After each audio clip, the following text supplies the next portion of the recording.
Sa mga panahon na ito, mapapansin ninyo, ang mga tao po mahilig sa mga parang yung mga bagong bagay, bagong telepono, bagong diet, ganyan, di ba? Mga bagong trend. And gusto natin lahat maging new and improve. Kaya nga po, gusto natin ng mga upgrades, di ba? Gusto natin mag-upgrade palagi. Kaya lang, minsan yung pagdagdag natin sa original, ay minsan nasisira pa ito. Naalala ko lang, nung bata kasi kami, tinuturuan na kami kaagad ng tatay namin magluto. And isa sa mga paborito naming pagkain ay adobo, di ba? And nagkataon po na tinuruan mo kami, sabi niya, magluto ka ng adobo. So sa isip ko, pagka dinamihan mo, dinagdagan mo yung mga rekado, sasarap, di ba? Dinagdagan mo yung bawang, dinagdagan mo yung sibuyas, dinagdagan mo yung suka, di ba? Dinagdagan mo yung toyo, gano'n. Hindi mo nagbabago yung karne, ha? Basta puro dagdag lang. Dinagdagan mo yung paminta. Nako, ang expectation mo, lahat sasarap, di ba? Ang problema, nung maluto na, nako po, parang naging adobe. hindi adobo. Kasi talaga ang sama ng lasa. Parang sobra-sobra. Tapos sobrang asim, sobrang alat. Tapos alam nyo, doon ko napagtanto, alam nyo, na hindi lahat ng pagdadagdag o nasabi mong upgrade ay nakakabuti. Eh nakakatawa lang ito. Sabi ng tatay ko, ito hindi ko makakalimutan. Marunong ka lang kumain, pero hindi ka marunong magluto. Ewan ko, naririnig nyo palagi yan. Pero doon ko na-realize kung gaano kahalaga na maintindihan mo yung original. Sa totoo lang ngayon, dahil yung adobo na yan, wala na nakakaalam ng original na adobo. Kasi nga, ang dami ng mga karagdagan. Merong adobong may cheese, may adobong... Basta iba-iba ng klaseng adobo. Sa totoo lang, huwag nila sasabihin, meron na nga akong 105 recipe ng adobo. Iba-iba na. Kaya talagang hindi ko na rin alam kung ano original na lasa. Pero one thing for sure, ganun din sa buhay. Alam nyo, kaya ang ating series na sisimulan ngayon ay napakahalaga. Kasi when it comes to the gospel, there is no other gospel. You cannot improve on it, you cannot make it better, you cannot subtract from it, kasi ito lang isang bagay, iisa lang yung gospel. And sa dami ngayon ng mga ibang pananampalataya at pag nanood kayo ng iba't ibang mga guro, tirahan sila ng tirahan as if sila lang ang tama. Pag tinignan mo naman, lahat sila may tama. Di ba? Kaya ano ba talaga yung totoo? And ito malungkot. Tayo mga nakikinig lamang na minsan hindi rin tayo nag-aaral, tayo naman nakikiayon na lang din. Oo nga, kung sino yung mas malakas magsalita, yun ang tama. Ang totoo yun, hindi yun ang basihan. Kaya tamang-tama ito kasi the study on the book of Galatians. Bakit Galatians? Kasi yung Galatians, parang panahon din natin ngayon. Because they did not reject Jesus, but they added something to Jesus. Kaya naman si Paul, maingat na maingat, sabi niya, when you add something to Jesus, you lose the gospel and there is no other gospel. Kaya tuloy ang effect sa kanila, nahuhulog sila sa pressure ng performance. They need to perform. They need to prove their worth before the Lord. And nagkakaroon sila ng fear of not being enough. And maybe to some of us, we're also experiencing the same. Na parang kulang, parang laging kulang yung nagagawa ko para sa Diyos. Parang hindi ko parang hindi ko talaga madamang, mahal talaga ng Diyos. Parang kulang kasi eh. Parang hindi ko siya ma-please. No? Mayroong mga ganong pakiramdam. Kasi nga, kapag mali ang ating pananampalataya, mali ang ating naiintindihan, ito'y nagdadagdag kabigatan sa atin sa halip na ito'y magbigay kagaanan at masabing magandang balita. Now, and of course, the desire to prove ourselves worthy. Yung iba po, they always think of, what should I do para to be worthy of the eternity that God is promising us. Laging ganun ang habol ng tao. And I have good news for you. Sa ating pag-aaral ng Galatians, I hope that we will truly find true freedom from the grace of God. Now, tingnan ho natin. Buti na lang, bagamat maraming mga gospels na naririnig tayo, buti na lang, nangyari ito sa panahon ng Galacia. Bakit? Kasi napilitan sa sulatan ni Paul, dahil si Paul po yung nagsimula ng church doon eh. Napilitan niyang sulatan at balikan at ipaliwanag ano talaga yung gospel. So, hindi mo na kailangan pang diskubrihin o andyan na, sinulat na, para kung anumang salungat dito, madali mo na siyang maikorek. Kasi the church will not determine the gospel. The church will not tell you what is orthodox, or not even the teachers, it's not a tradition, kundi ano yung sinabi ng Diyos based on this instruction given by Paul. Bakit si Paul? Tingnan natin. Isa-isa. Yung book of Galatians, basically, ito po yung parang Magna Carta ng pananampalataya ng Kristyanismong summarized. Kasi yung Romans, mahaba yun eh. Pero ito, mas summarized kasi 6 na kabanata lamang. Kaya kung yung Galatians nyo, 5, hindi yan tama. Pag 7, magtaka na rin kayo, hindi rin yan tama. Kasi 6 na chapters lang yon. At yung unang 4 na kabanata, focusing on the doctrines. Ibig sabihin, on the precepts, yung ano yung mga prinsipyo na ano yung pinaka-foundational truth kung bakit ito yung magiging duty or demonstration ng gospel. Ganyan lagi ang sulat ni Paul eh. Pag binasa nyo Ephesians, binasa nyo yung Colossians, Thessalonians, lagi nagsisimula, ito yung faith natin, ito yung pinaka-foundation, and ito yung effect. Okay po? Importante yun. Hindi mo na itong effect, tapos kailangan, kung ito yung tama yung foundation mo, hindi ganon. Ito yung foundation, ito yung effect. Kaya yung belief will affect the way we behave. Now, kung narinig niyo na po yung idea, laging nasasabi ni Pastor Peter na yung T principle, our thinking affect our emotion, and our emotion affects our action. Naalala niyo po yun? Now, dagdag niyo po ito. Your belief affects the way you think. Okay ba yan? And obviously, it will affect the way you feel. And what you feel will affect the way you move. Bakit importante yon? Kasi kapag ang paniniwala mo hindi tama, makikita mo, mag-iiba rin yung pakikitungo sa mga bagay-bagay. So, ibig sabihin, the way you treat people is because of what you believe. Now, tingnan nyo ha, bakit yung sinisigawan yung anak natin, kung mga magulang? Bakit may tendency tayong sigawan sila? Kasi isip nila, anak lang kita. Ganun eh. Pero hindi, mali ka. They are created in the image of God. You are to value them because they are created in the image of the Lord. They represent God. Kaya nga we treat people with value because we understand as Christians that they are and we are all created in the image of the Lord. So the way we believe, our belief affects the way we think. The same thing when we do our work, knowing that our work should be at worship to the Lord as we believe, obviously we will do our best in everything that we do to glorify Him. Tama? Pero kung isip lang natin, trabaho ko lang to, para magkakitaan ko lang to ng pera. Katuwing umaga, pag nalaman mo, wala pasok bukas, yes! Ang saya-saya mo kasi paniniwala mo, pagkakakitaan lang yan. Pero kung alam mo, worship ito sa Panginoon Diyos, ay walang pasok bukas, pero praise the Lord pa rin kasi God is in control. Nakuha niya ibig sabihin, bilang nagbago yung attitude. Pero hindi yung parang tuwan-tuwa ka na hindi ka papasok. Lagi natutuwa ka na you can be of service to somebody else. So yung belief na yon, importante yon.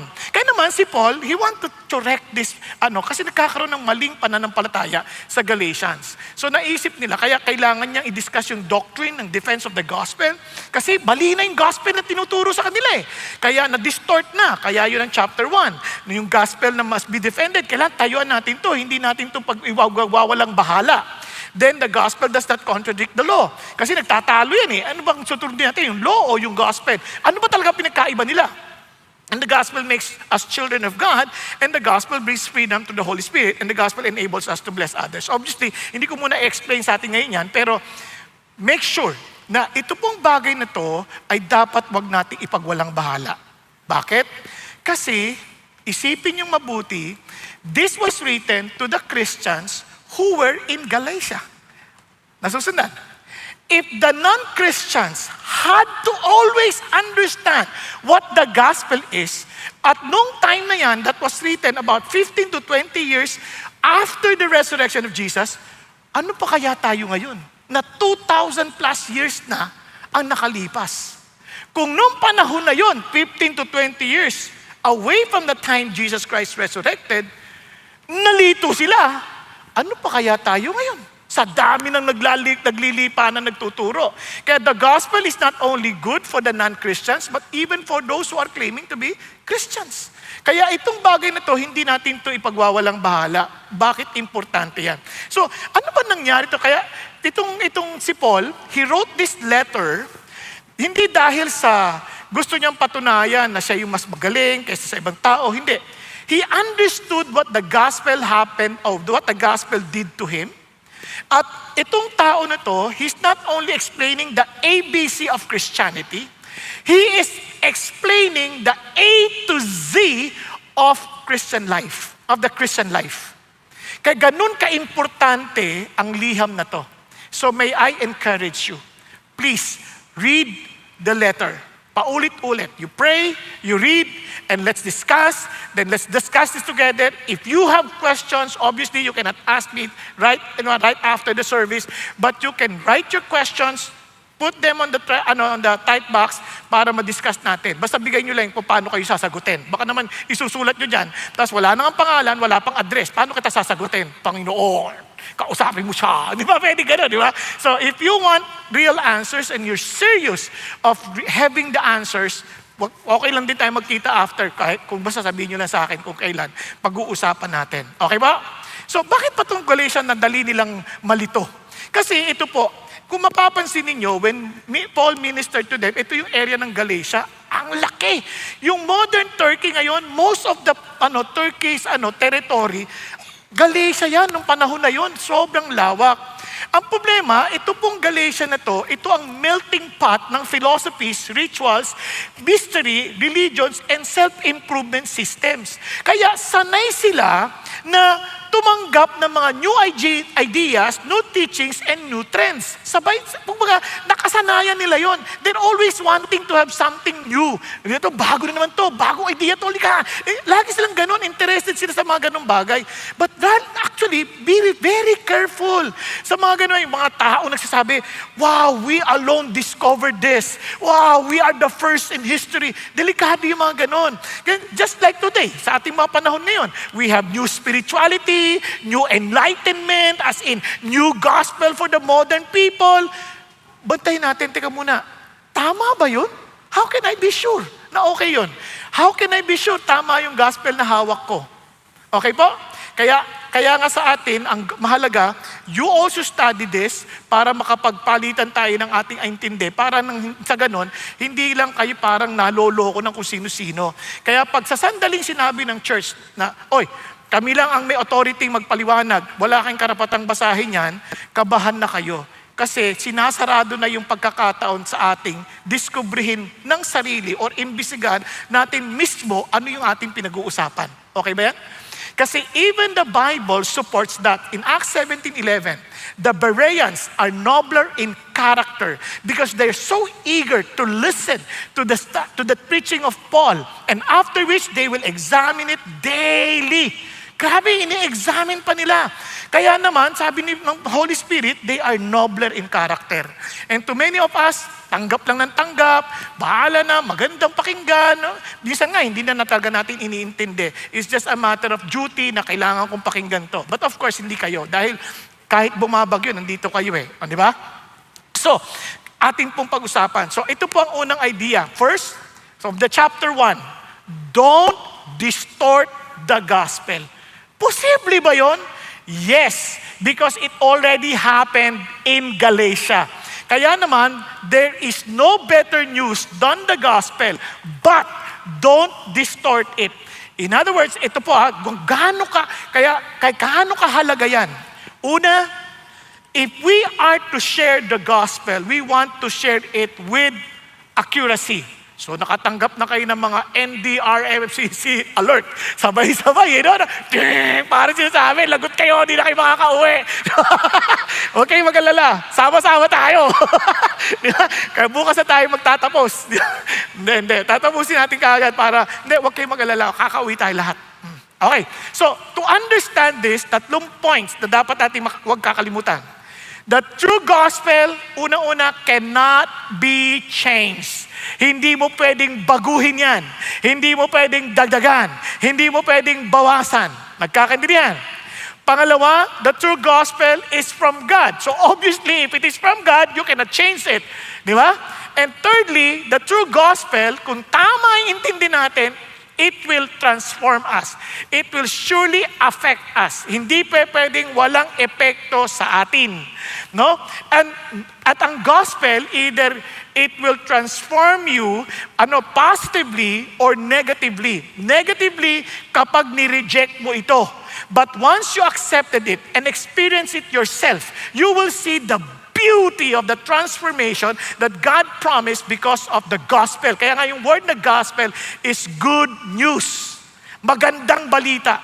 So, why is the gospel permanent? It cannot be changed. Tingnan natin. Paul, an apostle, not sent from men, nor through the agency of man, but through Jesus Christ and God the Father, who raised him from the dead, and all the brethren who are with me. Look at what he was saying. Sabi ni Paul, he established his authority.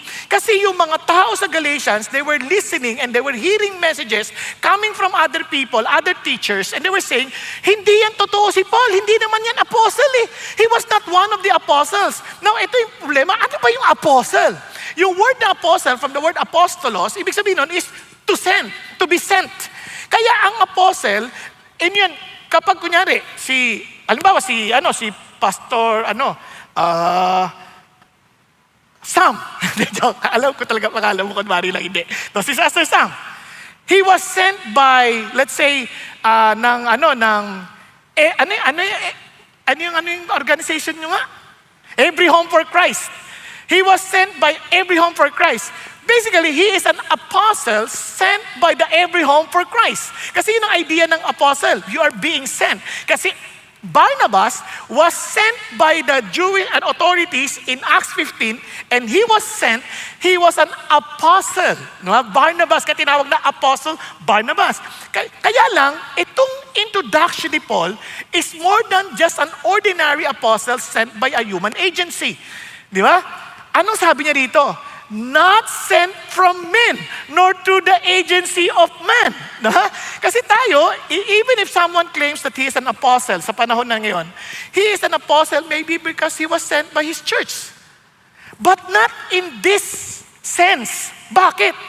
Dito sa sense na to, yung apostle, parang meron silang, they are establishing the foundation of the belief of Christianity. Because God used them, directly giving them the message, kaya ang apostles, ginamit ng Diyos to write the scriptures, to write the words, the letters that we circulated to all the churches.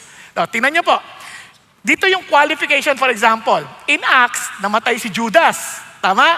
There were 12 apostles. Patay ang isa. So, kailangan palitan. Ito yung requirement. Tingnan niyo yung requirement. Therefore, it is necessary that of the men who have accompanied us all the time that Lord Jesus went in and out among us. So, una pa lang, naging kasama namin yan.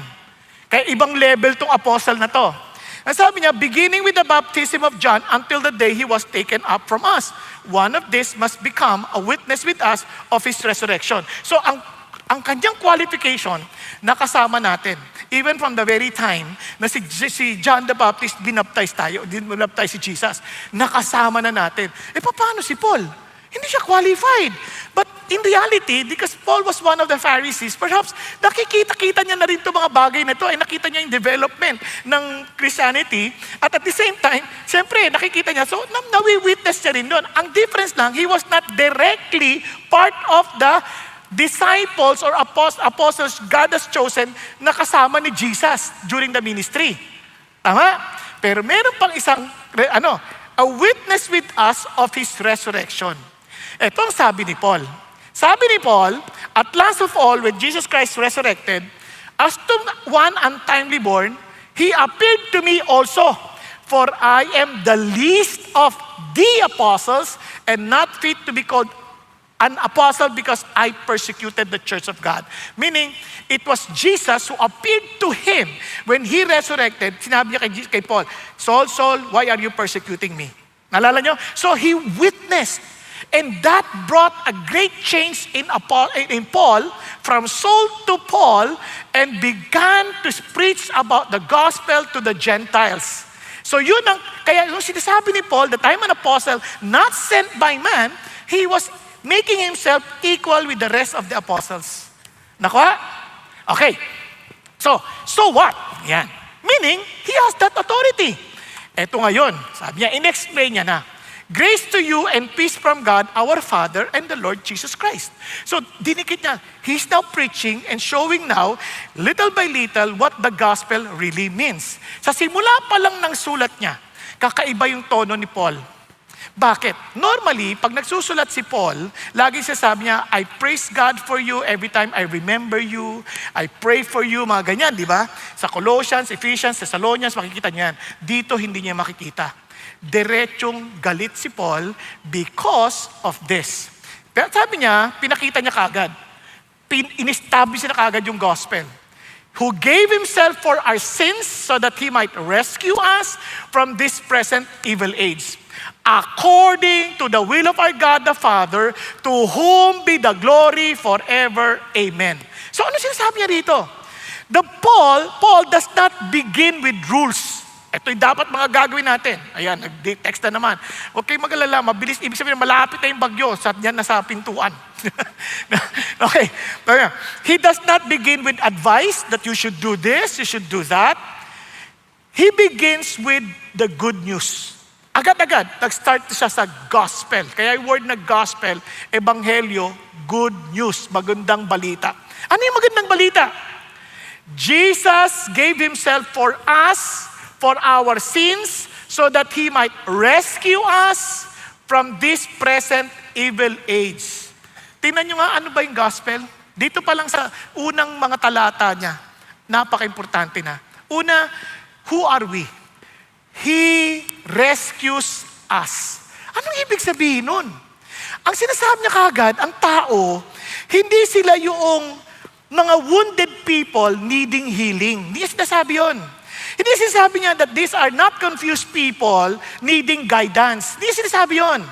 They were not decent people who need a second chance. You know what he was saying? They were helpless, lost, and drowning.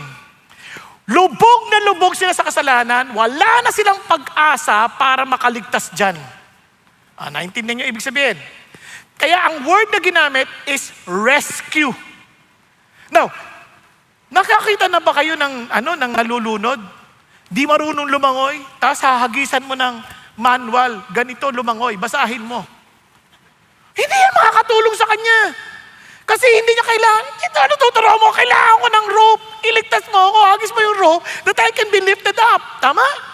That is exactly our condition. Sa maraming tao, hindi natin nakikita yan. Akala natin, we can save ourselves by doing a certain instruction, following a certain instruction, merong advice, merong gagawin, tapos maliligtas na ako. Hindi. Paul is already telling us, here is the gospel. First, understand your real condition. Our condition, we are totally helpless. We cannot save ourselves. Kaya pag may nalulunod, nagtataka sila during the days of Watchman Nee, mayroong nalulunod sa ilog, ganyan, pahapalag, no? Trying himself to be saved. Alam nyo, hindi marurunong lahat. May isa lang magaling na lumangoy. Hindi ko galaw. So everybody, ba't hindi mo iligtas? Nakaantay lang siya. Nakantay lang. Nung lumulubog, wala nang magawa, saka lang tumalon yung swimmer. Bakit hinintay mo pang parang halos pamatay? Kasi hanggat tinasubukan niya pang iligtas ang kanyang sarili, pwedeng ako pa ang mapatay niya. Kaya kailangan sumuko na siya at talagang aminin niyang wala na siyang magagawa. And that's the only time I can come in and save him. Ganon ang unang idea ng gospel. Na until you have really admitted to yourself that you cannot save yourself from sin, hindi ka maliligtas. Na ano pa yung symptoms ng sin? Gusto nyo maintindihan na makasalanan tayo? Papakita ko lang sa inyo.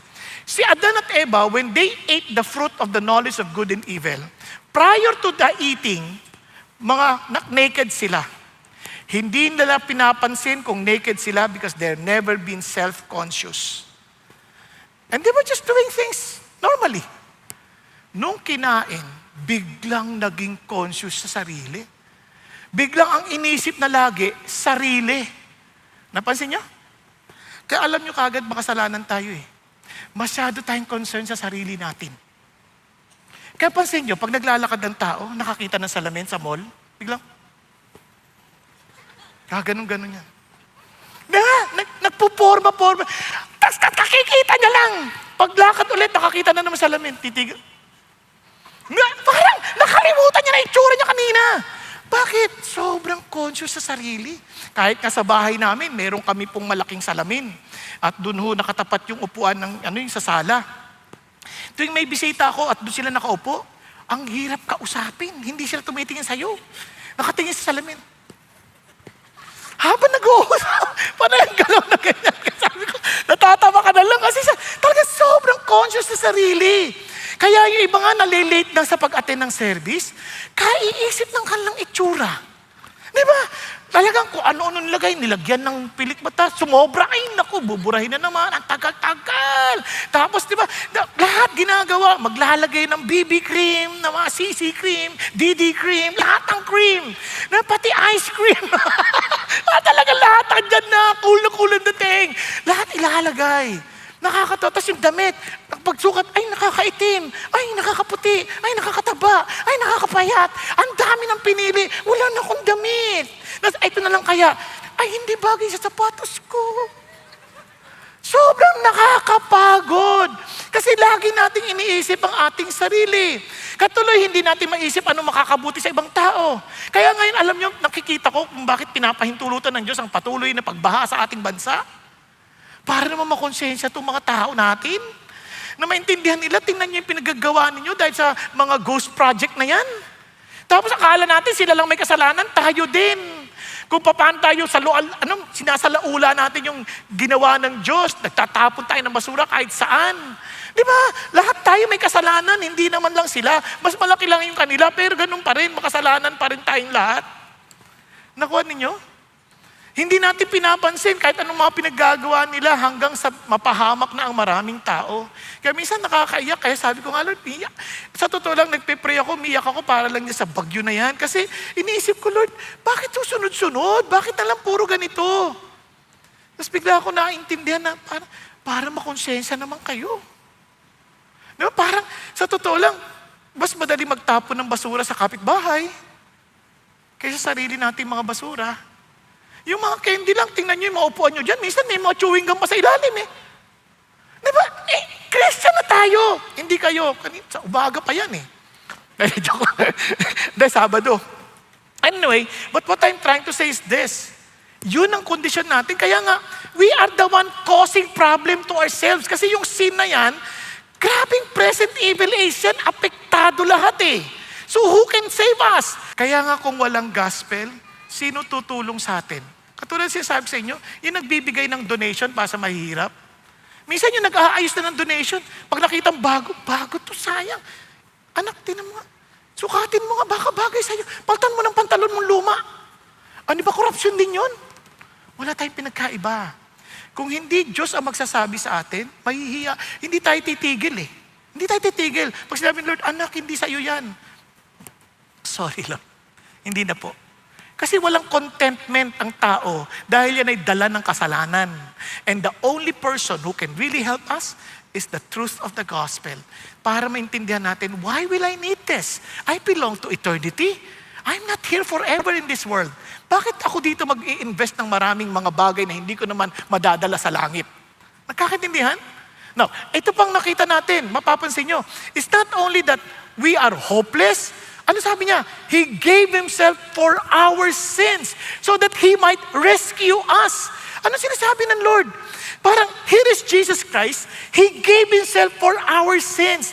He did not just die to inspire us. He died in our place. Siya talaga yung kinuha niya yung lugar natin.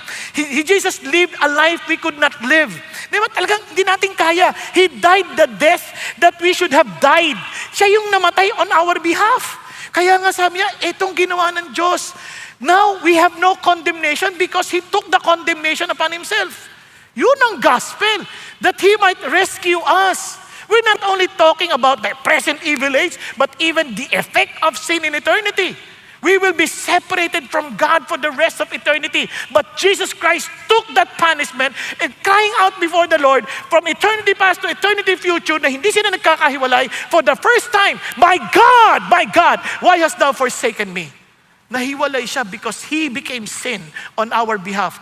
Tayo sisigaw nun sa impyerno kapag hindi tayo naligtas. We will be shouting before the Lord, my God, why hast thou forsaken us? Whether you believe in God or not, because one day you will know that Jesus is Lord and every knee shall bow and declare that He is Lord. Kaya walang mayabang dito pagdating sa langit. Kaya naman, ang galing mo ni Jesus, ako na. Hindi mo kaya iligtas sarili mo. You have no power to save yourself. Ako na. I'll take your place. I'll die for you. Kaya nga, He Himself gave for our sins. Now sabi niya, according to the will of our God the Father. Ano sinasabi ng Lord? I am involved. Bakit? I raised Him from the dead to prove to you that I accepted His sacrifice. Na yung dapat na kinatatakutan nating kamatayan, may sagot na, may nabuhay na magbuli. Di ba, kumbaga sa sakit, kapag may virus na at lahat ay fatal yung virus, anong kailangan natin gawin? Kailangan mabakunahan tayo ng dugo ng tao na naka-overcome na ng virus. Tama? And praise God, somebody overcame death. Jesus. And yung dugo niya has to be applied to us that we can also overcome death. Yun ang ating pag-asa. Kaya, pag namatay ang Christian, sabi ng Bible, if you believe in me, because I am the resurrection and the life, you'll never die. Kaya, kapag narinig nyo, patay na si Pastor Bong, huwag kayo maniwala. Bakit? Hindi ako namatay. Lumipat lang ako ng tirahan. Absent in the body, present in the Lord. Amen? Yan, wag kayo rin. Wag, kung talagang nawakan nyo si Jesus, wag nyo isipin, hindi, kaya nga iban, pag namamatay na, parang, this is my coronation day. Yun sabi ni Al Moody. Tapos, wow, sabi ni Philip Heck, wow, is this dying with Jesus? How come it's so happy to live with Jesus? Di ba? Ang saya-saya. Ibang-iba sa mga expression nila. Voltaire, I am abandoned by God, I'm going to hell. Kawawang-kawawa. Sabi ni Francis Newport, dating head ng Infidel Club, na hindi naniniwala sa Diyos, ang sabi niya, don't ever tell me that there is no God. For I already feel His very angry presence. Don't ever tell me that there is no hell. For I'm already feeling my feet slipping to its fire. Kaya meron pong reality na yun na doon tayo niligtas ng Diyos, and praise God because the Father was pleased. Wow! Binuhay siya magmuli. At ang pinakamaganda sabi niya, to whom be the glory forevermore. Amen. Binigyan niya ng kagandang summary. Kaya sabi niya, because you cannot rescue yourself, you cannot even take any credit na naligtas ka because of yourself, because of your merit, because of what you did, because of your promises. Wala. Because everything was because of God. Nagkakaintindihan? Kung maintindihan mo kaligtasan, wala tayo doong ambag. Si God lahat ang gumawa. Naunawaan po. Kasi wala na eh. We need to be rescued. Yun ang summary. Kaya if we are to summarize the gospel, ito yun. The gospel is the good news. Wow! Bakit? That when we were unable to save ourselves, Jesus rescued us by taking our place. The Father accepted His finished work and now offers us grace and peace, not because we earned it, but because He loves us. If we are to make it shorter, the gospel is Jesus doing for us what we could never do for ourselves. Sa Tagalog, ang magandang balita ay ang ginawa ni Jesus na hindi natin kayang gawin. Naunawaan po natin. Kaya kung naintindihan natin yung gospel, hindi natin ito pagpapalit kahit kanino. Kaya alam niyo agad yung taong ligtas. Imposible siyang malungkot eh. Ngayon masasabi lang, paano yung depression? Anak, hindi ibig sabihin na hindi ka, yung pag sinabi mong hindi ka malungkot, wala ka na talagang kalungkutan paminsan-minsan. Kahit si Jesus, I am sorrowful to the point of death. But He can release that and offer that back to God. Kaya naman, at the end, not my will, but thy will be done. Di ba? That release siya. Sumasaya siya ulit. Kaya naman sa Bible, reality pa rin ang kalungkutan. Kaya hindi naman yun, ibig sabihin na wala ka ng kalungkutan, kailan masaya, alam ka naman pag-gising sa baga, hallelujah, di ba? Namatay ang tatay mo, hallelujah, patay ang tatay ko, purihin ang Panginoon. Hindi naman ganun eh. Merong lungkot. Siyempre tatay mo yung namatay eh. Pero hindi ka hinahayaan ng kalungkutang ikaw ang pangunahan. Kaya mayroong mga nadidepress na sabi sa amin, hindi, masaya ako ngayon. Bukas, hindi ko alam kung masaya pa ako. Kaya alam niyo, tuturuan ko kayo, ha? Una, lahat tayo nakakarinig ng tinig. Hello? Sino ditong nakakarinig ng, iba-iba lang ang volume niyan. May malakas, may mahina, may iba malakas. Pero isang bagay lang. If that volume, if that voice is telling you to kill yourself and also to put you down, alam nyo galing yan sa demonyo. Kasi he is the accuser of the brethren. He wants to kill. Pero pag sinabi ng boses, you are my child, I love you, I will protect you, I will take care of you, alam mo galing sa Diyos yan. Kasi he is the life. Kaya naman, may choice tayo sa umaga, pagising pa lang turuan kayo magising. Hindi man tayo laging excited magising eh. Yung iba, hindi marunong talaga magising eh. Alarm clock agad eh. Paano ka naman magiging masaya? NDRMCC na naman yan. Di ba? Huwag ganun. Kaya alarm ka na kagad eh. Hindi ka pa nagsisimula ng araw. Alam nyo bakit ka nag-a-alarm? Hindi ka natulog ng maaga. Alam ba't hindi ka natulog maaga? Nanood ka ng napakaraming reels. Yung iba naglaro pa. Na daming screen. O iba, nanood pa ng mga nakakatakot na palabas. Biro mo naman, ni-rape, babae. Paano ka naman makakatulog ng matindi niyan? Di ba? Ni-rape ng kapitbahay, pumasok sa bintana. Nakatingin lang sa bintana. Wag, kailangan matuto ka rin matulog agad. Pahinga ka, 30 minutes before, matutulog ka, wala ng screen. Okay ba? Tapos, magpasalamat ka sa Diyos sa buong maghapon at matulog ka na. Dahil alam mo, when I'm afraid, I put my trust in the Lord. Amen? O pagtulog mo, pagising mo, habang pagising mo, una-unat ka kagad para yung dugo mag-circulate. Diba? Tapos, biglang, ngumiti ka. Habang madilim, ngiti ka. Para yung emotion mo, medyo magpositibo na agad. Kailangan mo rin yun eh. Ngiti ka. Ano yung ngingiti ko? Basta ngumiti ka na, nagising ka pa. Diba? Yung palang ikangiti mo na, tapos magsalamat ka, Lord, thank you po sa panibagong araw. Salamat, mahal mo ako. Kahit ayaw sa akin ng ibang tao, ang mahalaga, mahal kita at mahal mo ako. Okay ba yan? O, tapos tayo ka na. Punta ka na, maghilamos ka na. Pagkatapos, magbasa ka ng Bible, magkinig ka ng magandang tugtugin. Hindi yung puro masasamang balita. Ngayon, kasi joy is a choice. At lalong meron na tayong kanapanan na manililing masaya kasi we have the good news every day. Isipin nyo, nung papunta ako, tinatanong ako, meron pa bang service ngayon? Bakit? May bagyo eh. Sabi ko, Lord, alam mo, yung mga newscaster, susuungin yung bagyo eh. Eh ako newscaster ako ng good news eh. Ba't naman ako matatakot sa bagyo? Naintindihan niyo po? Eh sabi niya, i-announce na lang natin na wala ng service. Wag. Paano kung konti lang dumating? Pero mo nagbiyahe yung konti na yun. Pagkatapos wala ako rito. Naman. Kung ako nga, pinatawag ng boss sa trabaho, bumabagyo, pupunta ako eh. Kasi pag hindi, sasisesantehin ako. Di lalo na yung Diyos na aking provider.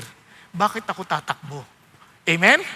Kaya ilagay natin sa isip natin yon. May choice ako kasi yung Diyos ko, mabuting balita. Paano kung mamatay ka? Hindi ako mamamatay. Lilipat lang ako ng tirahan. Di ba? Takuan ninyo, paano kung mabaha ka? So, nakalangoy ako ng libre. Ang daming dapat ipagpasalamat. Huwag na natin itong pahabain pa. Okay po? Kaya, importante. Now, ito pong sabi ng Lord. Kaya sabi ni Paul, after making them understand the message. Nagulat naman ako sa inyo. Hindi yan yung namangha ako. Hindi. Nagulat naman ako sa inyo na you are so quickly deserting Him who called you by the grace of God for a different gospel. Ang sinasabi ni Paul, if you go to a different gospel, you are deserting Him. Kasi the gospel and Jesus Christ cannot be separated. Kaya pag hindi itong gospel, dinistort mo yan, nako, para mo na nang dinisert si Jesus, iniwan mo si Jesus, tinanggihan mo si Jesus. Kasi sabi niya, kaya huwag mong i-distort yung gospel kasi it is rejecting Jesus Himself. Now, hindi lang yun. Sabi niya, which is really not another. Sabi niya, only there are some who are disturbing you and want to distort the gospel of Christ. Yung word na distort, hindi lang pervert, kundi you are reversing. Binabaligtad mo lahat. Yung ginawa ni Jesus, binaaliwala mo. Yun ang sinasabi niya. Kaya when you distort the gospel, binabaliwala mo lahat ng ginawa ni Jesus para sa atin. Kaya hindi ho yan biro. We should never, never, never distort the gospel. Bakit? Dinagdagan pa. Tingnan mo sabi ni Paul, but even if we, sinama niya yung sarili niya. Sabi niya, or an angel from heaven should preach to you a gospel contrary to what we have preached to you, he is to be accursed. Hindi ko pwedeng baguhin. Hindi pwedeng baguhin ng sino man. Kaya sabi niya, kasi kapag binago ko, itong effect ng distorting the gospel, susumpain ako. Your eternity is at stake. Kaya tayo, we are asked by God to preach the gospel. Kung hindi natin alam, paano na? Kaya we need to take this seriously. Kasi isipin mo, kung mali pala itong pinaniniwalaan ko, tinanggihan ko na si Jesus, in all honesty and sincerity, tinanggap ko si Jesus. Pero yung pala, tinanggihan ko pala, dahil lang hindi ko alam yung gospel. Di ba? At susumpain pa ako, paano na yan? Hindi, kaya wag nating ipagwalang bahala ang gospel. We should never take that for granted. Inulit pa niya, an angel, paano kung may magpakita sa'yo anghel? It's a wow, supernatural. Grabe, totoo to. At ang sinabi, sumunod kayo sa akin, mag-pray kayo ng 10 panalangin na ganito para maligtas kayo. At ipasa niyo ang panalangin na ito na mapagpala kayo. Isama niyo pa ang mga 10 pa para nang sa ganun, pagpapalain kayo ng Panginoon Diyos. Kahit anghel pa yan, kung iba yung tinuturo niya, hindi yan karapat-dapat pakinggan. Kasi alam niyo, isang tukso sa atin, pag nakakita na tayo ng mga miracles, nakakalimutan na natin yung katotohanan. Hello? Biruin mo, nakita ko, kalbo, pinag-pray, nagkabuhok. Iba yan, totoo yan. Tumigil kayo, kahit si Stevenson, kaya magpabuhok. Kaya hindi yan sikreto. Dinidikit lang. Pwede na. Pero totoo to ha. Baka magtaka kayo. Kasi iba sinasabi, lagi may nagsasabi sa akin, Pastor, wig ba yung buhok mo? Hindi po, totoo po ito. Nagkataon lang, tumubo talaga. Pero ito, what I'm trying to say is this. Hindi miracle ang basihan ng ating pananampalataya. Hindi supernatural lamang, kunit si Jesus ang katotohanan. Because I am the way, the truth, and the life. No one can come to the Father except through me. Tingnan niyo pa kung bakit importante yung gospel. As we have said before, so I say again now, if any man is preaching to you a gospel contrary to what you received, he is to be accursed. Dapat yan sumpain. Grabe, no? Nakakatakot. Kaya po, kaya siniseryoso natin ang bagay na ito. Remember this, you are not deserting the church, you are not deserting the doctrine, you are not deserting the tradition, you are deserting Jesus Himself. Kaya yung gospel, a distorted gospel, is not a gospel at all. Yun ang sinasabi ni Paul. Kaya sinasabi ni Paul na a distorted gospel brings condemnation. Kaya naman marami sa atin, because of the wrong understanding of the gospel, we become anxious, we become, yung parang full of guilt, full of shame, fear of not being enough. Where there is self-salvation, there is always condemnation. But where there is Christ, there is rest. Amen? Kaya pagka sa Panginoon, alam mo may pahinga ka. Hindi mo kailangan to prove anything to God. Yung iba kasi, gusto nilang patunayan sa Diyos. Kaya pag sinabi mo, God, punta ka na, sama ka sa amin. Punta tayo kay Lord. Hindi pa ako ready. Pag ready na ako, anong ibig mo sabihin ng ready ka na? Pag talagang mabait na ako. Ikaw ba maliligo ka bago ka maligo? Sino dito naliligo bago maligo? Meron ba? Diba? Walang taong naliligo bago maligo. Kaya ka nga lumalapit sa Diyos, alam mo marumi ka eh. Kaya lumalapit ka, para linisan niya tayo, iligtas niya tayo. Hindi yung parang magpapakalinis muna ako bago ako lumapit. Ba't ka palalapit kung kayang palang linisan ng sarili mo? Ang problema, hindi natin kayang linisin ang ating mga sarili. Kaya, ayun ang sinasabi ng Panginoon Diyos. Now, so, sabi, kaya tingnan nyo, for now, kasi sa panahon ngayon, parang andali nang baguhin yung gospel eh. Kasi sa dami na nga pong mga taong ika-cancel ka na lang, magagalit sa'yo, alam nga magbago ka na ng iyong tayo dahil lang sa sinabi nila. Hindi. Sabi niya, am I now seeking the favor of men or of God? If I'm striving to please men, if I were still trying to please men, I would not be a bondservant of Christ. Wala tayong karapatan. Kung ang tao ang ating pinagsisilbihan, di servant tayo nila. servant tayo ng Diyos. Hindi tayo servant ng sino man. Kaya kahit disagree ka sa akin, wala naman ako magagawa. Basta ang mahalaga, ikaw din. Alamin mo ang katotohanan. Okay po tayo? Kasi nga, at the end of the day, hindi ikaw ang judge ko, si Lord pa din. Hindi ako ang judge mo, si Lord pa din. Okay tayo? Kaya, let us always look to that. Kaya, tinan nyo ha, kaya why we must not distort? If we change the gospel, we depart from Christ Himself. You cannot keep Jesus and lose the gospel. A changed gospel is no gospel at all. If you add anything to grace, you lose grace. A false gospel leads to spiritual bondage and anxiety because now you must be on your own Savior. Parang ganito yan. Nawalan ka ng internet. Tumawag ka sa internet provider. Ma'am, wala akong internet. Ganun ba? O sige, bisitahin mo ang aming website para malaman mo ang instruction paano maayos. Wala nang internet! Naintindihan niyo? Ganun din po ang kaligtasan ng Diyos. Wala kang magagawa dahil wala kang ang koneksyon.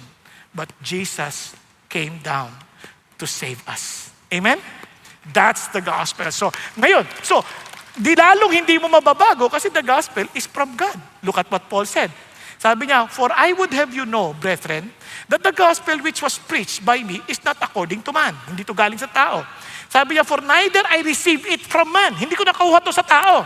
Nor was I taught it, but I received it through a revelation of Jesus Christ. Si Jesus mismo. Yan, sabi niya, for you have heard of my former manner of life in Judaism. Can you imagine? Kilala niyo ba si Paul? Sobrang zealous siya to the point that he was bringing Christians to court or to imprisonment. At hindi lang yun, pinapapatay pa niya. And sabi ganon, how I used to persecute the church of God beyond measure and I tried to destroy it. Now, and I was advancing in Judaism. Ibig sabihin, hindi siya umaatras sa kanilang tradisyon at sa kanilang mga pananampalataya in the past. Lalo pa siyang lumalago. Many of my contemporaries among my countrymen being more extremely zealous for my ancestral tradition. Lalong mas expert ako kaysa sa mga kasabayan ko. Ano sabi niya? But when God, who had set me apart, even from my mother's womb, and called me through His life, was pleased to reveal His Son in me so that I might preach Him among the Gentiles, I did not immediately consult with flesh and blood. What have you noticed? When God was pleased to reveal Himself to me, alam nyo, itong malaking bagay, no? Alam nyo, itong ganda sa gospel. Hindi tayo ang naghanap dyan eh. Siya ang nagpakita sa atin. Tingnan nyo mabuti. Minsan hindi nga natin alam na kailangan natin ng rescue eh. Hindi natin alam kung ano problema natin. Basta we just try to figure out, siguro may problema lang ako psychologically, siguro may problema lang ako mentally, siguro may problema lang ako. Hindi. Ang problema natin, we are separated from God. And maliban ipakita sa atin ng Diyos yun, hindi natin maintindihan eh. Kasi sabi niya, nung nireveal ni God sa akin, kaya minsan kahit anong share mo sa isang tao, kahit pinaliwanag mo na from Genesis to Revelation, hindi talaga nila makuha. Talaga sabi niya, it doesn't make sense. Laging ganon. Hindi lang yun, aawayin ka pa. Kaya doon ko lang naintindihan, alam mo, kahit ang gabo-labo na ng buhay nila, kahit ang gulo-gulo ng buhay nila, pagpipilitan pa rin lang tama sila. Kahit walang kaayusan ng buhay. Tapos sinasabi mo na yung solusyon, ayaw pa rin lang paniwalaan. Kasi nga, unless the Lord reveals Himself to us, hindi natin maintindihan ang gospel. And God was pleased. And alam niyo yung ginawa niya, tinasabi niya, from my mother's womb, pinrepare na ako ng Diyos. Alam niyo bang hindi aksidenteng nandito kayo? Bakit? Ang dami gusto pumunta pero natakot sa bagyo. But God chose you. For what reason? Para maintindihan niyo, hopefully, yung gospel. Tama ba? Because He loves you. He cares for you. He wants you to be saved. At ganun din sa mga nakikinig online. Huwag kang tumayo. Ibig sabihin, baka paluto ka na, bigla mo narinig yung gospel para paalala sa'yo ng Diyos. Unahin mo ko. At sa totoo lang, may mga tao, biro mo magpapakamatay na, nakarinig ng mensahe ng Diyos. Nakakilala sa Diyos, hindi na nagpakamatay. Di ba nakakatuwa yung ganun mga kwento? Mga mag-asawang maghihiwalay na. Naayos dahil nakita lang ang Diyos. Naayos sila. Hindi makita ng ibang tao yun. Paano naayos sila? Ikikwento nila, hindi nila maintindihan. Until the Lord opens their eyes. I did not immediately, para masigurado ko, hindi muna ako nag-consult sa ibang tao. At kanino man, sabi niya, nor did I go up to Jerusalem. Hindi muna ako nagpunta ron dahil alam ko sila yung aking inuusig eh. to those who were apostles before me. But I went to Arabia and returned once more to God. Sinettle ko muna to sa Diyos. Usap tayo, Lord. Linawin mo to sa akin na mabuti. Then, after 3 years, I went up to Jerusalem to become acquainted with Cephas. Pagdating na sa chapter 2, makita nyo, pinresent niya yung gospel na natanggap niya para siguradong tama yung gospel na kinuha niya. Kasi for accountability purposes. And stayed with him 15 days. Sabi niya, I did not see any other of the apostles except James, the Lord's brother. O, di ba? Amazing, no? And sabi niya dito, now in what I am writing to you, I assure you before God that I am not lying. So sinasabi niya, sinasabi siya, hindi ako nagsisinungaling. Tanong mo sila, Cephas. Tanong mo yung mga pupunta sila rito at papakita ko sa inyo, hindi ako nagsisinungaling. Bakit? Because I received the message and surprisingly, walang pinagkaiba. Wala silang naidagdag kasi wala kang idadagdag sa message. Parang ganito. Nakakain na kayo ng Lucky Me? Naranasan nyo na yung sa kakain nyo ng Lucky Me, dagdag na kayo ng dagdag ng iba't ibang ingredients, hoping that it will become better. Nagdagdag ng cheese, nagdagdag ng kamatis, nagdagdag ng kung ano-ano, hanggang sa kinalabas, hindi na Lucky Me, kundi Malas Me. Ang sawa ng lasa. Parang ayaw mo nang kainin. Sa dami mo na idagdag. Mali-mali na. Ako, ano nangyari dito? Ano sinasabi ng Diyos? Kasi mahilig tayo sa ganyan, yung dagdag ng kung ano-ano, di ba? Minsan nga, nagluto ako eh. Nasarapan sila nung minsan, tapos dinagdagan ko ng dinagdagan. Yung mga anak ko, ayaw nang kumain. Ako uuubos na marami. Ako, wala lang kakain dito, kundi ako lang. Kasi hindi nila maintindihan yung lasa. Di ba? May mga ganong pangyayari and ganyan ang gospel. You see, the gospel isn't something we improve. It's something we receive, believe, and live. Kaya wag na wag kayo mag-iimbento ng gospel. Pinapasa lang yan. Wag na wag kayo maniniwala, kami lang nakakita nito. Na yung gospel nagsimula sa Pilipinas, manigas kayo. Hindi nagsimula sa Pilipinas. Nagsimula kay Jesus. Sa Old Testament pa lang, pinakita na ng Diyos yan. Nakuha natin? Kaya hindi yan nagbago. Hindi yan nagbago, kaya ingat na ingat tayo na parang dito umusbong yung propeta tapos kung saan nang galing, dito nagsimula yung gospel na yan. Hindi yan totoo. Kasi ang gospel, tinanggap natin yan. And Jesus, ang gospel plus nothing equals everything. But Jesus plus anything equals nothing. Hindi mo yan mababago. Hindi mo yan pwede baguhin because it came from God. Nagkakaintindihan? Kaya po, maging warning ni Paul, I'm afraid that as the serpent deceived Eve by his craftiness, your minds will be led astray from the simplicity and purity of devotion to Christ. Talagang si Christ lang, walang halo. For if one comes and preach another Jesus whom we have not preached, pwede pala yun, ibang Jesus? Yes, si Jesus plus. Yan, may kasama, laging may kasama. Pag may ganon, tatakot ka na. Whom we have not preached, or you receive a different spirit which you have not received, or a different gospel which you have not accepted, you bear this in mind beautifully. Kaya nga ang warning ng Lord, even among teachers, kaya ako dito ako takot lagi, kasi we will be judged stricter. We will receive a stricter judgment, kaya ako, I'm making it a point, kahit sinisigurado ko, kinoconsult ko ang marami, pati sa kasaysayan, ito ba talaga yung pinasa? Ito ba talaga yung pinasa? Nagkakaintindihan and we praise God kasi may Bible eh. Kaya basahin mo naman. May nagtanong nga sa akin, paano mo binabasa yung Bible? I pray, I read, I pray, I read, I pray, I read. Then, saka ako kinukuha yung mga observation, tapos tinatry kong interpret, tanungin anong cultural background nito, tapos pagkatapos nun, pray ulit, tapos ita-translate, tapos saka ako titingin sa commentary. Saka lang ako titingin sa commentary. Bakit? Para debatihin ko ano yung sinabi ng commentary, kasi komentaryo lang ng tao yun eh. Di ba? Para tingnan kung meron kaming pagkakaparehas, praise God. At ba't hindi kami nagkaparehas? Nagtatanungan kayo. Kahit wala siyang, hindi mo siya masagot. Ako lang. So, tapos after nun, nadadagdagan pa yung application mo.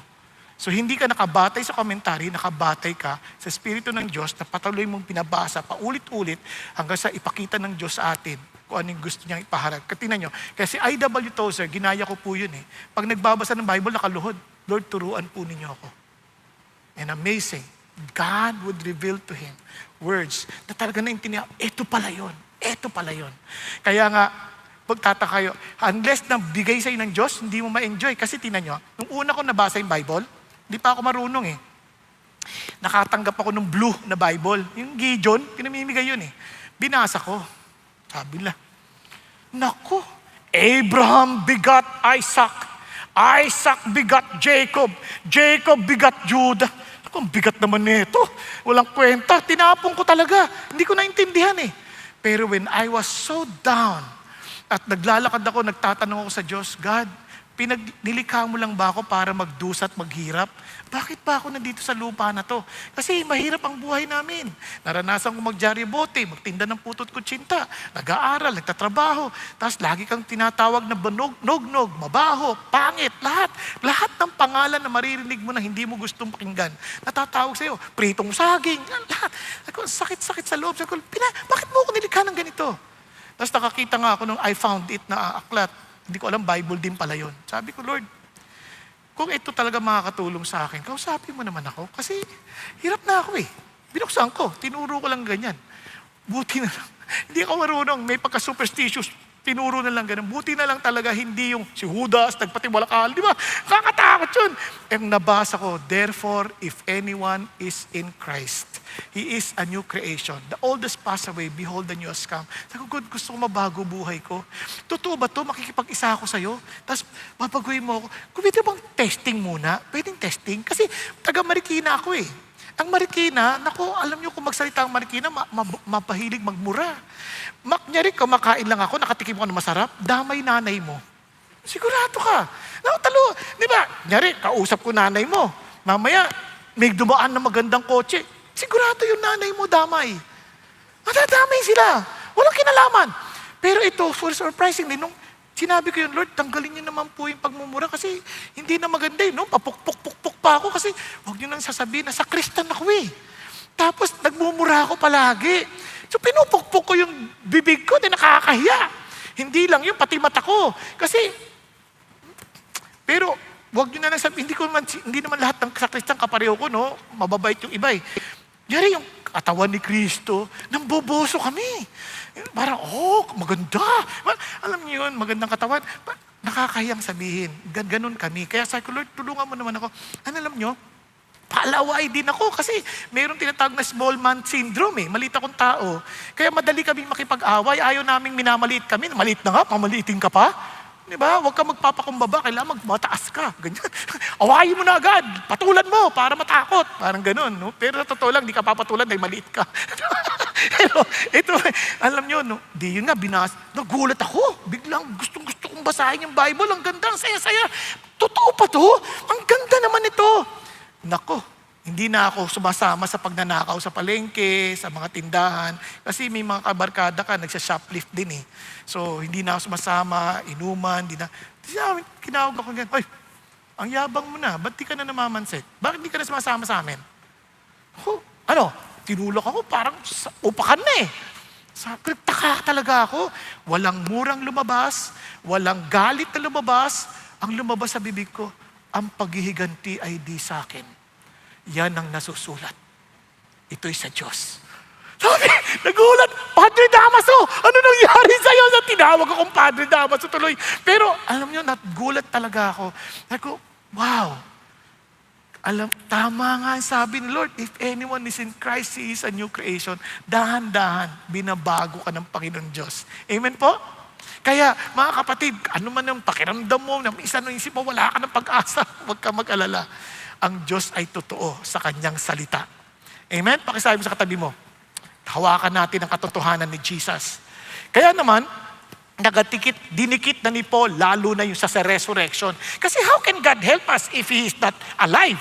Ito, now brothers, I want to remind you of the gospel I preached to you, which you received and on which you have taken your stand. By this gospel you are saved. If you hold firmly to the word I preached to you, otherwise you have believed in vain. Panghawakan mo to ha. Ano sinabi niya? The gospel I preached to you, nung una pa man. For what I received, I passed on to you as of first importance, that Christ died for our sins according to the Scriptures. Naalala nyo? the will of the Father. Itong bagay ng gospel ito, hindi to bago even from the time that Jesus Christ, or the time that men fell. Nilinaw na ng God yung gospel according to the scripture. He was buried, that He was raised on the third day. Inulit na naman, according to the scriptures, and that He appeared to Cephas. Then to the 12. Sabi niya, after that, He appeared to more than 500 men at one time. Ibig sabihin, nung time na ito, itong resurrection na ito is something that you cannot deny.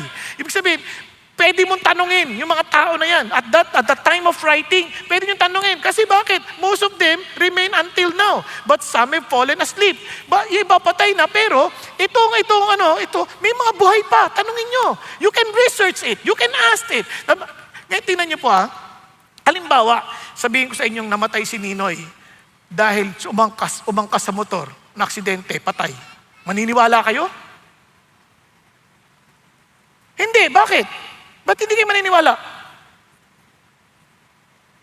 Buhay ka na nun eh. Di ba? Alam mo hindi siya pinatay hindi siya natumba sa motor. Alam natin, kasi yung marami doon nakintistigo, nakita pa nila na sa news, na talagang namatay siya, binaril. Tama? Okay ba yan? Kasi nga buhay pa. Ibig sabihin, hindi mo pwedeng itago yung muling pagkabuhay ni Jesus kasi you can still ask. Kaya naman, hindi lang yun. He appeared to James, at itong si James, kapatid ni Jesus na hindi naniniwala sa kanya, na naging leader ng church. Then to all the apostles. Remember the apostles? Nagtago yan.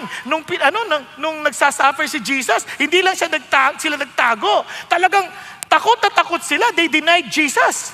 Pero all of a sudden, they're willing to live and willing to die for Jesus. And last of all, to the one untimely born, He appeared to me also. Remember, I was a persecutor of the church. Biglang tingnan mo, ako na nagpipreach. Kung hindi ko ba naman nakita yan na buhay ulit.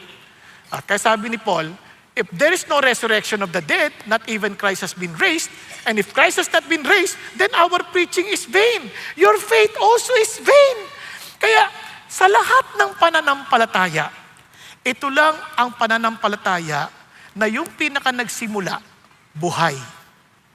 Halimbawa lang, nasa daan ka. Sabi nga ni isang pastor, nasa daan ka. Nalagay ka sa crossroad. Hindi mo alam kung dadaanan. May dalawang nakahigang tao. Sinong tatanungin mo? Isa patay, isa buhay. Kanino ka magtatanong? Sa buhay, siyempre. Di ba? Makakasagot eh. Kaya si Jesus ang tamang pagtatanungan.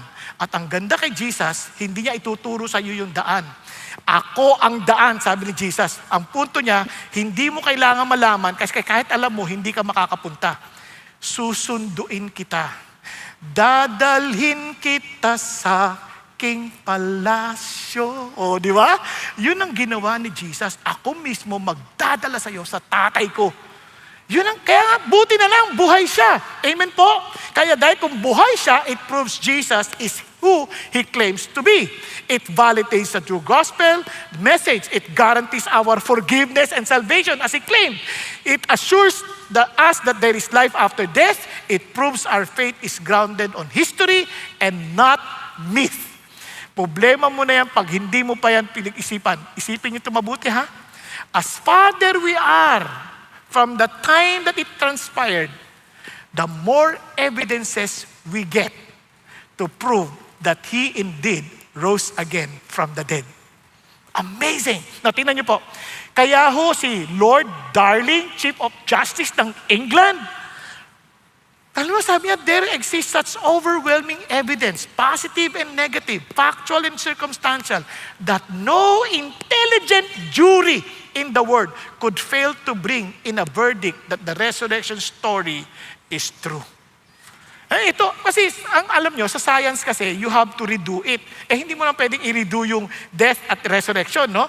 But you can find the truth through evidences. Kumbaga parang legal way of parang legal way of proving something.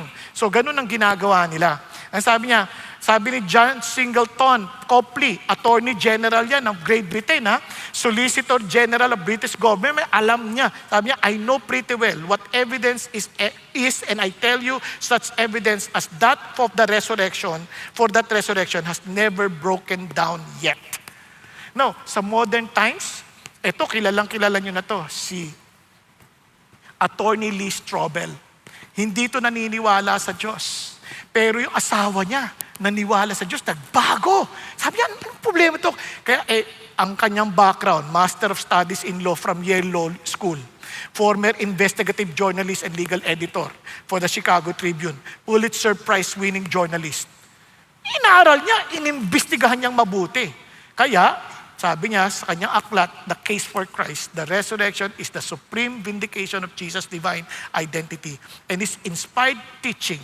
It's the proof of his triumph over sin and death. It's the basis of Christian hope. It's the miracle of all miracles. It's the foreshadowing of the resurrection of his followers. Sarap. Kaya naman, naging mananampalataya din si Lee Strobel. Kaya mapapanood niyo po yung kanyang pinagawa niyang pelikulang The Case for Christ. Di ba? Nakakatuwa. Marami pa yan. Si John Lennox, Oxford mathematician. Ano sabi niya? Christianity is a faith that is built upon evidence. It invites investigation, not blind leap, not empty tomb, and the eyewitness testimony are not legends. Sabi niya, they are historical claims that demand an explanation. You cannot explain the explosion of early Christianity without the resurrection.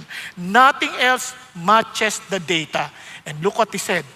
I believe Jesus rose from the dead because the historical evidence makes the resurrection the only explanation that fits the facts. He doesn't believe in the resurrection because he's a Christian. He is a Christian because the resurrection actually happened. Di ba?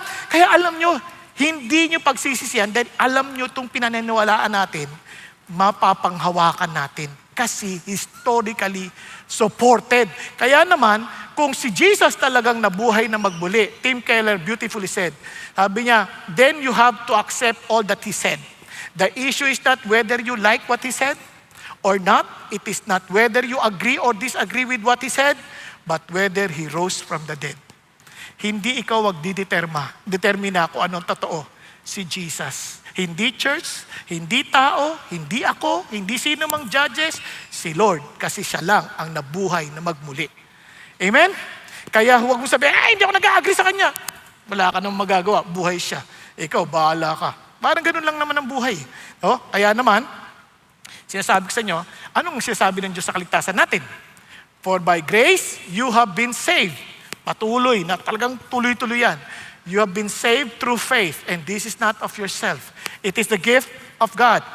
Basahin natin mabuti. Not as a result of works, so that no one may boast.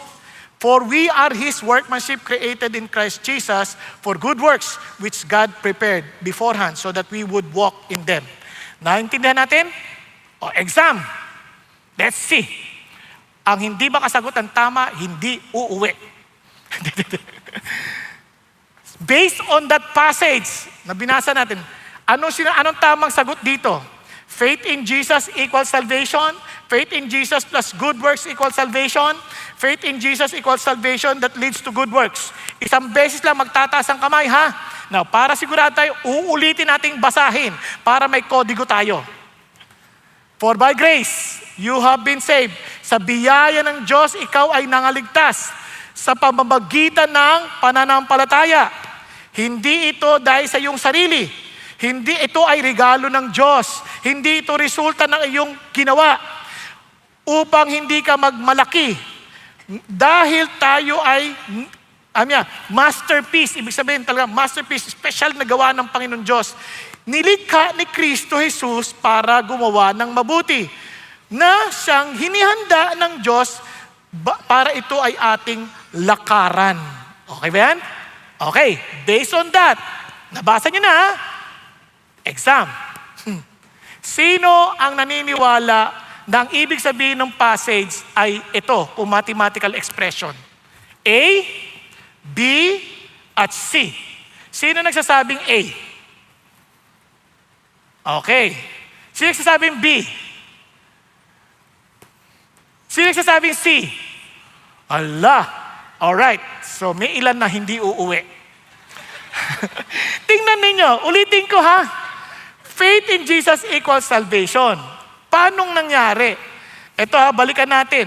Kung ikaw ay naligtas na, hindi ayon sa ginawa mo, sabi niya, ngayon, ito ang magiging resulta.